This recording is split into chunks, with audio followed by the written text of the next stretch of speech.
આપ સર્વોને હેતપૂર્વક જય શ્રી સ્વામિનારાયણ। આજની સત્સંગ કથા વાર્તા નિજ મંદિર સાવરકુંડલા। પવિત્ર માસ વિશેષ। આજે આપને સત્સંગ કથા વાર્તા અંતર્ગત શ્રી વેદરસ કથા સાંભળશું। હે પરમહંસો, બીજું આશ્ચર્ય તો દેખો, જેમ વાયુને ક્ષોભ થાય છે ત્યારે તે વાયુ વેગે સહિત ચાલે, તેને કરીને ધૂળ ઉડે ને માર્ગ સૂઝતો નથી, તેમ એ જીવ શરીરના અભિમાને સહિત ચાલે ત્યારે ક્ષોભ થાય છે ને વાસના રૂપી ધૂળે કરી એની આંખો ભરાઈ જાય છે, તેને કરીને એને આત્માનો માર્ગ સૂઝતો નથી ત્યારે એ મોટા કષ્ટને પામે છે। હે પરમહંસો, આ શરીર તો ક્ષણભંગુર છે, એવા શરીરને વિશે જે આસ્થા કરે તે મૂર્ખ છે। એવા શરીરનો જે ઉપકાર કરવો તે પણ દુઃખને અર્થે છે, પણ કાની સુખ નથી। જે ધનવાળા છે તે ઘણા ભોગ ભોગવે અને નિર્ધન છે તે થોડા ભોગ ભોગવે છે, પણ જરા અવસ્થા તો એ બેયને આવે છે, અને મૃત્યુ પણ એ બેયને આવે છે, એને વિશે કાંઈ વિશેષ નથી। તે સારું શરીરને ભોગ ભોગવવાનો ઉપકાર કરવો તે ઉલટું દુઃખનું કારણ છે। જેમ કોઈ તૃષ્ણા એ કરીને સર્પિણીને ઘરને વિશે રાખે છે અને તેના ઉપર ઉપકાર કરે ને તેને દૂધ પાય છે, તો પણ તે સર્પિણી અંતે તેને મારશે, તેમ જે પુરુષ શરીર રૂપી સર્પિણી સાથે ભાઈ બંધાઈ કરે છે તેને એ જરૂર મારશે। હે પરમહંસો, આ શરીર તો નાશવંત છે, એના જે ભોગ ભોગવવાને યત્ન કરે તે પણ મૂર્ખ છે। જેમ વચનનો વેગ આવે ને જાય તેમ શરીર નાશવંત છે ને આગમાં હોમાય છે। જે એને વિશે પ્રીતિ કરે છે તે દુઃખનું કારણ છે, ને સર્વે જીવ એ શરીરની આસ્થાને વિશે બંધાણા છે। કોઈક વિરલા કે જેણે એની આસ્થા ત્યાગી તે જ સંત છે। હે પરમહંસો, દીવાનો અને વીજળીનો પ્રકાશ તે પણ આવતો જાતો ભાસે છે, પણ એ શરીરનો આદિ કે અંત ભાસતો નથી, જે ક્યાંથી આવે અને ક્યાં જાય છે। જેમ સમુદ્રને વિશે બુદબુદા ઉપજે ને મટી જાય છે, તેની આસ્થા કરવી તે કાંઈ સત્ય નથી, તેમ આ શરીરની આસ્થા કરવી તે પણ યોગ્ય નથી। એ તો અત્યંત નાશવંત છે, સ્થિર ક્યારેય થાતું નથી। જેમ વીજળી સ્થિર થાતી નથી તેમ શરીર પણ સ્થિર થાતું નથી, માટે એને વિશે આસ્થા ન રાખવી ને એના અભિમાનનો ત્યાગ કરવો। જેમ ચોમાસાને વિશે જવાસો પાંદડાનો ત્યાગ કરે છે તેમ સત્સંગ રૂપ મેઘની પ્રાપ્તિએ કરીને એ શરીરને વિશે અહમ મમત્વનો ત્યાગ કરવો। હે પરમહંસો, એવા શરીરને પુષ્ટ કરવું તે દુઃખને અર્થે છે, એમાં કાંઈ અર્થ સિદ્ધ થાતો નથી। એ શરીરને તો તપે કરીને બાળીને પોતાના આત્માનો અર્થ સિદ્ધ કરવો।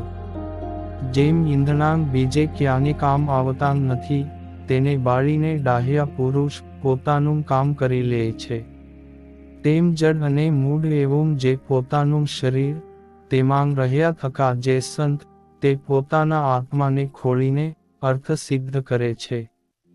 હે પરમહંસો, જે પુરુષ શરીર રૂપ કાષ્ઠને જ્ઞાન રૂપ અગ્નિએ કરીને બાળે છે તેનો તો પરમ અર્થ સિદ્ધ થાય છે, અને જે એને બાળતો નથી તેને તો પરમ દુઃખને અર્થે થાય છે। હે પરમહંસો, એમ સમજવું જે આ શરીર તે હું નહીં, શરીર મારું નહીં ને હું શરીરનો નહીં। હવે મને એ શરીરની ઈચ્છા કે કામના કાની નથી, હું તો નિર્વાસનિક પુરુષ છું। આ શરીર સંઘાતે મારે કોઈ પ્રયોજન નથી, મારે તો પરમાનંદ રૂપ જે પરમેશ્વર છે તેના ચરણારવિંદને પામવાની ઈચ્છા છે, એમ વિચાર કરવો। હે પરમહંસો, જેમણે આ શરીરના અભિમાનનો ત્યાગ કર્યો છે તે આત્માના સુખે કરીને સુખિયા છે. જેને દેહનું અભિમાન છે તે તો મહાદુખિયા છે. જેટલાંકાની મુમુક્ષુને દુઃખ થાય છે તે દેહના અભિમાનના સંયોગે કરીને થાય છે. જેટલાં સુખ થાય છે તે દેહના અભિમાનને ત્યાગે કરીને થાય છે. માન, અપમાન, મૃત્યુ, દ્વંદ્વ, ભ્રાંતિ, શોક, મોહાદિક જે સર્વ વિકાર છે તે પણ દેહના અભિમાને જ થાય છે.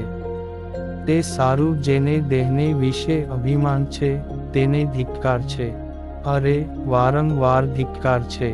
સર્વે આપદાની પણ એ દેહાભિમાનીને પ્રાપ્તિ થાય છે.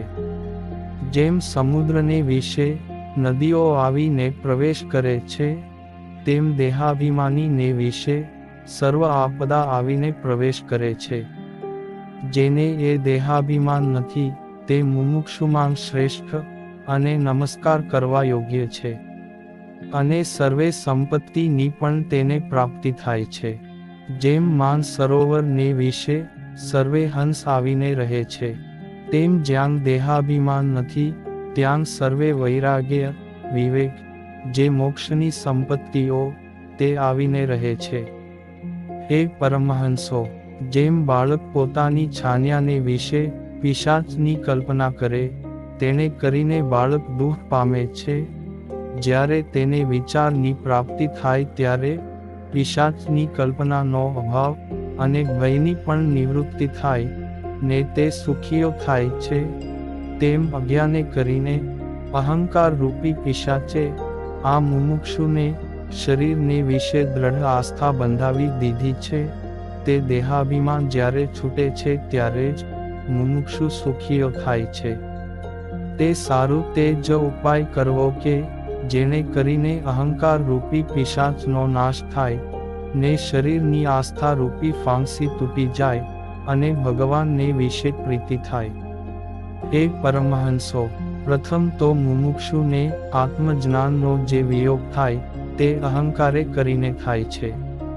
તે અહંકારે કરીને તે અહંકારને વિશે શરીરની આસ્થા ઉપજે છે. જેમ પ્રથમ તો બીજ છે, પછી અંકુર થાય ને તે અંકુરથી વૃક્ષ થાય છે, તેમ અહંકાર થકી શરીરની આસ્થા થાય છે. હે પરમહંસો, એ અહંકાર રૂપી પિશાચે સર્વે જીવોને દીન કરી નાખ્યા છે. જેમ બાળકને પડછાયાને વિશે ભૂત ભાસે ને બાળક દીન થઈ જાય, તેમ અહંકાર રૂપી પિશાચે મુમુક્ષુને દીન કરી નાખ્યા છે. એવો જે અહંકાર રૂપી ભૂત તે વિચાર વિના સત્ય છે ને વિચારી એ તો નાશ થઈ જાય છે. જેમ પ્રકાશે કરીને અંધકારનો નાશ થઈ જાય તેમ શુદ્ધ વિચારે કરીને અહંકારનો નાશ થઈ જાય છે. હે પરમહંસો, જે શરીરને વિશે આજીવ આસ્થા કરે ને તે શરીર તો જળના પ્રવાહની પેઠે અસ્થિર છે, જેમ વીજળીનો ઝબકારો સ્થિર નથી અને ગંધર્વ નગર સ્થિર નથી અને શરદકાળનો મેઘ સ્થિર નથી, તેમ આ શરીર પણ સ્થિર નથી. હે પરમહંસો, જે એવા શરીરને વિશે અહંકાર ધરે છે ને એને પોષણ કરવા સારું પદાર્થનો યત્ન કરે તે મહામૂર્ખ છે. જેમ સ્વપ્નને વિશે સામગ્રી એ સહિત સુરત જેવું શહેર દીખ્યું ને જાગ્યા પછી મિથ્યા છે, તેમ આ શરીર મિથ્યા છે અને એને સત્ય જાણીને એને અર્થે યત્ન કરે તે પોતાના બંધનને અર્થે થાય છે. જેમ ભમરી દરને વિશે મૃતિકા ચડાવે તે પોતાના બંધનને અર્થે થાય છે, તેમ મુમુક્ષુ ખટરસે કરીને દેહને પુષ્ટ કરે તે પોતાના બંધનને અર્થે થાય છે અને અનાત્મા દેહને વિશે આત્મબુદ્ધિ થઈ જાય છે. જેમ પતંગિયા દીવાની ઈચ્છા કરે તે પોતાના નાશને અર્થે થાય છે, તેમ આ પુરુષ દેહને વિશે અભિમાને કરીને ભોગ ભોગવવાની ઈચ્છા કરે તે પોતાના નાશને અર્થે થાય છે. હે પરમહંસો, તે સારું આ શરીરનું અભિમાન ન કરવું.